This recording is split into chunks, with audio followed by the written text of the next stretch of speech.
ጠቢብ ሁን። መነቀፍህን አትፍራው፣ ነቀፋህን ግን አጥረው።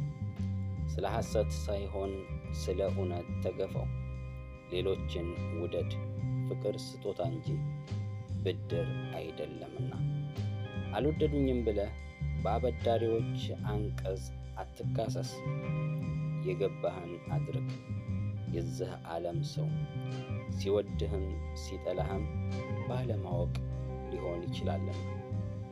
ብዙዎች ስለወደዱ ይወድሃል፣ ብዙዎች ስለጠሉህም ይጠላሃል። ሁልጊዜ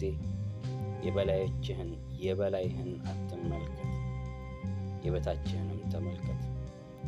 ለድምፅ አልባዎች ጩኹላቸው፣ ለተጠቁት ተሟገትላቸው። እውነት እውነት በማለትህ የምታጣው ሐሰተኛ ወዳጅህን እንጂ እውነተኛ ወዳጅህን አይደለም። እውነት እውነት በማለትህ የምታተርፈው ግን እውነተኛ ወዳጅህን ነው። ወዳጄ ጠቢብ ሁን።